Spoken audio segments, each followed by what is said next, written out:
Hello दोस्तों, स्वागत है आपका हमारे यूट्यूब चैनल प्रिपरेशन आईएएस में। कैसे हैं आप लोग? आशा करती हूँ आप सभी अच्छे होंगे और अपनी हेल्थ का अच्छे से ध्यान रख रहे होंगे। तो चलिए शुरू करते हैं आज का लेक्चर बिना किसी देरी के। तो शुरुआत करते हैं एक बहुत ही अच्छी सी बात के साथ, जो कि आपको स्क्रीन पर दिख रहा होगा। Work until expensive becomes cheap. तब तक काम करते रहिए जब तक कि आपको महंगी चीज़ें सस्ती न लगने लग जाए। तो दोस्तों, ये तो एक बहुत ही छोटी सी बात है। तो अपने एम को फोकस कीजिए, अपने एम पर काम कीजिए, अपने गोल को अचीव करने के लिए कोई भी कसर मत छोड़िए। चलिए शुरू करते हैं। तो दोस्तों, हम क्या पढ़ रहे थे? आधुनिक भारत। आधुनिक भारत में हम पढ़ रहे थे यूरोपीय कंपनियों का आगमन, एंड उसमें हमने पढ़ लिया था कि कब अल्बुकर्क आता है और वो विवाह की नीति को कैसे लागू करता है। वो पुर्तगालियों को फोर्स करता है कि वो लोग भारतीय स्त्रियों से विवाह करें। अब वो शादी कैसे करता है, हम इस चीज़ पे चर्चा करने वाले थे। अब देखो, कोई विदेशी यहाँ पे आके हमारी स्त्रियों से शादी करेगा तो ऐसा तो हम होने नहीं देंगे। कौन अपनी बेटी को किसी विदेशी के हाथ में देगा, वो भी उन लोगों को जिन्हें हम जानते भी नहीं हैं। तो अब ये भारतीय स्त्रियों से शादी कैसे करते हैं? तो ये क्या करते हैं, जो भारत में एक बहुत पुरानी कुरीति थी, उसे हम कुरीति ही कहेंगे, कि जब किसी स्त्री के हस्बैंड की डेथ हो जाती थी तो उसे उसी के साथ जला दिया जाता था, जिसे हम सती प्रथा कहते थे। तो ये अल्बुकर्क ये क्या करता है? ये करता है कि ये गोवा में सती प्रथा को समाप्त कर देता है।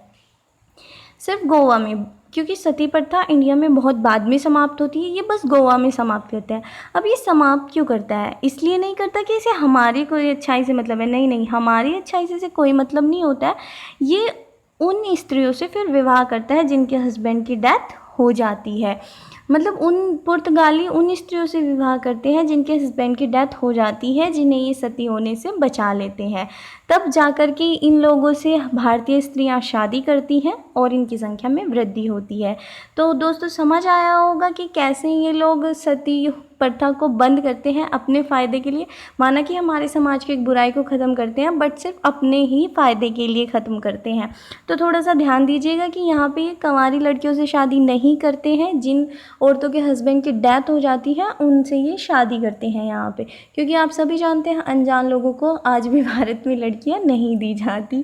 तो थोड़ा सा इस चीज़ को समझ के चलिएगा। चलिए आगे बात करते हैं। आगे इसके बाद कौन आता है इंडिया में? आगे जो आते हैं वो आते हैं निनोडी कुना। निनोडी कुना अल्बुकर्क के बाद गवर्नर वायसराय बन के आते हैं इंडिया में पुर्तगाल से। तो वो क्या करते हैं? आते ही वो क्या करते हैं, 1530 में गोवा को अपनी राजधानी बना लेते हैं। ठीक है, गोवा को राजधानी बनाने के बाद क्या करते हैं? अब ये भी शांत नहीं बैठते और क्या करते हैं, दमन और दीव पर अधिकार कर लेते हैं। दमन और दीव पर आक्रमण करने के बाद अधिकार कर लेते हैं। दीव को कब जीतते हैं? ये 1535 में, और दमन को कब जीतते हैं? 1559 में। ठीक है दोस्तों, तो मतलब कैसे कोई आ रहे हैं बाहर से, कोई भी आए जा रहा है और हमारी चीज़ों पे कब्जा कर किए जा रहा है और हम बैठे देख रहे हैं। और ये और क्या करता है, हुगली और सैंथोमा में भी अपनी पुर्तगाली बस्तियां बसा लेता है। तो मतलब एक तरीके से निनोडी कुना के आने के बाद पुर्तगालियों की यहाँ पे बस्तियां बसनी शुरू हो जाती हैं और बहुत अच्छे से वो अपनी लाइफ को यहाँ पे जीने लगते हैं। मतलब एक अधिकार स्थापित हो जाता है उन लोगों का हमारे यहाँ पे, जब उनके यहाँ पे बस्तियां शुरू हो जाती हैं। निनोडी कुना को नीनो या नूनो दोनों नाम से जाना जाता है। तो दोस्तों, कंफ्यूज नहीं होना है, कहीं पे निनोडी कुना आएगा, कहीं पे निनोडी कुना आएगा, तो ये एक ही इंसान है। इसलिए चेहरा आप देख सकते हैं। तो अब ये बेसिन दमन दीव है कहाँ पे, चलो थोड़ा सा देख लेते हैं। देखिए, अब ये जो दमन है यहाँ पे है। थोड़ा सा देखिए, यहाँ पे दमन है हमारा और यहाँ पे है दीव। ठीक है, तो इन दोनों में जगहों में थोड़ा अंतर है, बिल्कुल पास नहीं है ये, तो आप ध्यान रखिएगा।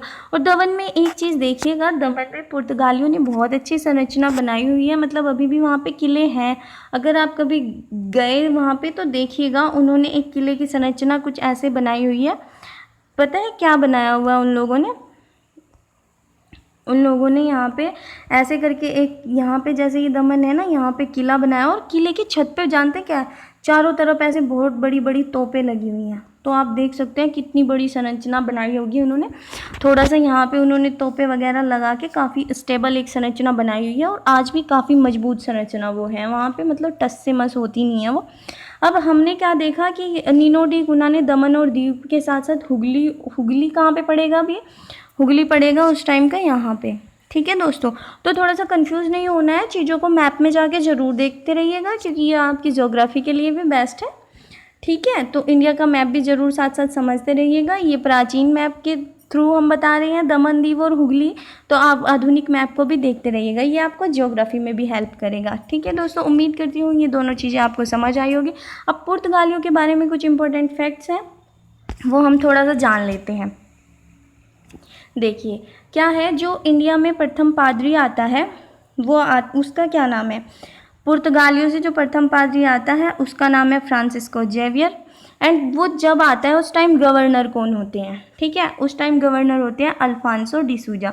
जब फ्रांसिस्को जेवियर यहाँ पे आते हैं, वो फर्स्ट पादरी इंडिया में माने जाते हैं पुर्तगालियों के, और उनका नाम होता है फ्रांसिस्को जेवियर, और वो जिस गवर्नर के टाइम पे आते हैं उनका नाम है अल्फांसो डिसूजा। ठीक है दोस्तों, आई होप आपको क्लियर हो रहा होगा। अब पुर्तगालियों ने एक और चीज़ लागू की, उसका क्या नाम है, कार्टेज आर्मेडा काफिला पद्धति। अब ये कार्टेज आर्मेडा काफिला पद्धति थी क्या, इसको थोड़ा सा समझ लेते हैं। कार्टेज आर्मेडा काफिला पद्धति क्या थी, इन्होंने शुरू की थी अपना एकाधिकार स्थापित करने के लिए। क्या किया इन्होंने कि जो जहाज़ थे अरब सागर से जो जाते थे, उनको अगर वहाँ से जाना था तो उन्हें क्या लेना पड़ता था, इन लोगों से परमिट लेना पड़ता था इन लोगों से। ठीक है, मतलब अगर जिन्होंने इनसे परमिशन नहीं ली है वो लोग यहाँ से नहीं जा सकते। ठीक है, तो अरब सागर में जो जहाज़ जाते थे उन्हें पहले परमिट लेना होगा, तब जाके वो यहाँ से क्रॉस कर पाएंगे। मतलब एक तरीके से इन्होंने यहाँ पर भी अपना नियंत्रण इस पद्धति के द्वारा स्थापित कर लिया था। अब आर्मेडा क्या होता है, आर्मेडा काफिला जो होता है वो जहाज़ों का एक बहुत बड़ा ग्रुप होता है। जैसा कि आपको यहाँ थोड़ा सा इस पिक में मैंने दिखाने की कोशिश भी की है, एक पिक मुझे मिली थी ये कार्टेज आर्मेडा की, तो आप लोग इसे देख सकते हैं और गूगल पे भी सर्च कर सकते हैं। मतलब बहुत बड़े बड़े जहाज़ होते थे, उनका एक पूरा काफिला होता था। ठीक है दोस्तों, तो कार्टेज आर्मेडा काफिला पद्धति को बिल्कुल नहीं भूलना है। जहाज़ों को बिना परमिट के अरब सागर में व्यापार करने की अनुमति नहीं थी, उन्हें परमिट लेना पड़ता था, किससे, पुर्तगालियों से। ठीक है दोस्तों, आई होप आपको ये चीज़ क्लियर हुई होगी। अब ये शाहजहाँ जब एक राजा होते हैं जिनका ध्यान इधर आकर्षित होता है कि मतलब ये कौन आ गए और ऐसे अचानक से अधिकार कर रहे हैं, ये चीज़ शाहजहाँ को थोड़ी पचती नहीं है, तो वो क्या करते हैं, हुगली जहाँ पे किन्होंने बस्ती बसाई थी, नीनो डी गुना ने, वहाँ पे जाते हैं और वहाँ पर आक्रमण करके हुगली से इनकी बस्तियों को फेंक देते हैं निकाल के। ठीक है, तो एक राजा जागते हैं हिंदुस्तान में, उन्हें पता चलता है कि हाँ भैया कोई बाहर से आया है तो अपने देश को बचाना है, और ये इन पर आक्रमण करते हैं और अपनी बस्ती को, पुर्तगाली बस्तियों को नष्ट कर देते हैं। ठीक है, अब ये तो हो गया पुर्तगालियों का परिचय कि कौन कौन आए, किस टाइम आए। अब वो हमारे देश में आए और हमें दे के क्या गए, कुछ थोड़ा सा, मतलब भैया ऐसा तो है नहीं कि सब कुछ लेके ही गए होंगे, कुछ ना कुछ तो हमें सिखा के भी गए होंगे। बुरा टाइम भी आता है, वो हमें कुछ अच्छा तो सिखाता ही है। तो चलो देखते हैं उन्होंने हमें क्या क्या दिया है। क्या क्या दिया है उन्होंने हमें, दिए तंबाकू की खेती। लो, पहली चीज़ तो मतलब इतनी बुरी, नशा सिखा दिया हम लोगों को चलिए कोई बात नहीं है। तो तंबाकू की खेती हमें किसने करना सिखाया, पुर्तगालियों ने। ठीक है, जहाज़ निर्माण, ये बहुत अच्छी चीज़ सिखाई। हमारे पास नौसेना पहले से ही नहीं थी, काफ़ी कमज़ोर थी, ये चीज़ आप देखते हैं। अब यहाँ पे उन्होंने जहाज़ निर्माण करना हमें सिखाया, जहाज़ निर्माण हमें दे के गए, वो कि जहाज़ों का निर्माण कैसे किया जाता है। अब जब हमारे पास जहाज़ होंगे तो ऑब्वियस सी बात है हमारे पास शक्तिशाली नौसेना भी होगी। ठीक है, ये काफ़ी अच्छी चीज़ें हमें देखे गए हैं। अब और क्या देखे गए हैं, प्रिंटिंग प्रेस।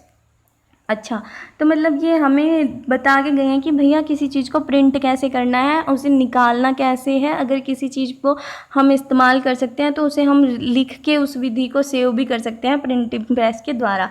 तो ये इन्होंने कहाँ पे लगाई, सबसे पहले 1556 में लगाई थी इन्होंने गोवा में। पर ये अच्छी चीज़ हमें सिखा के चले गए कि अब हम भी इसे इस्तेमाल कर सकते हैं। और एक चीज़ क्या देखी गई, गौथिक स्थापत्य कला। गोथिक स्थापत्य कला होती क्या है, गोथिक स्थापत्य कला होती है नुकीली इमारत, जैसे ऐसे चोंच बना के जो जाते हैं ना, जैसे एक मंदिर की संरचना, मंदिर और मस्जिद की जो संरचना होती है वो गौथिक स्थापत्य कला के अंदर आती है। तो मतलब गोथिक को एक तरीके से, गोथिक स्थापत्य कला को एक तरीके से आप नुकीली इमारत की संरचना भी कह सकते हैं। ठीक है, आई होप आपको समझ आया होगा कि गौथिक स्थापत्य कला क्या होती है। तो ठीक है, तो ये चीज़ें ये हमें दे के भी गए। ठीक है दोस्तों, ठीक है, आप लोगों को पुर्तगाली समझ आए होंगे। अब उसके बाद क्या होता है, अब आपको पुर्तगालियों की इतनी चीज़ें आई होप समझ आई होंगी, लेक्चर को एंजॉय किया होगा।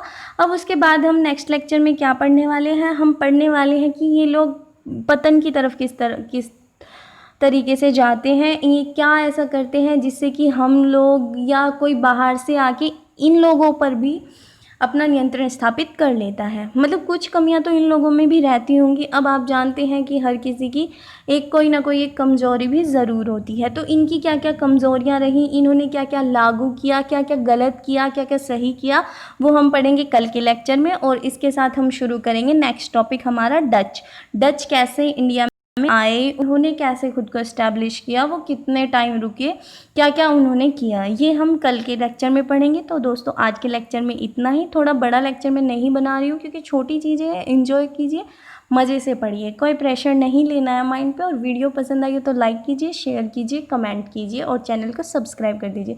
और जो चीज़ नहीं पसंद आई हो तो उसे कमेंट में प्लीज़ ज़रूर बताइएगा और चैनल को प्लीज़ प्लीज़ प्लीज़ शेयर ज़रूर कीजिएगा। थैंक यू दोस्तों।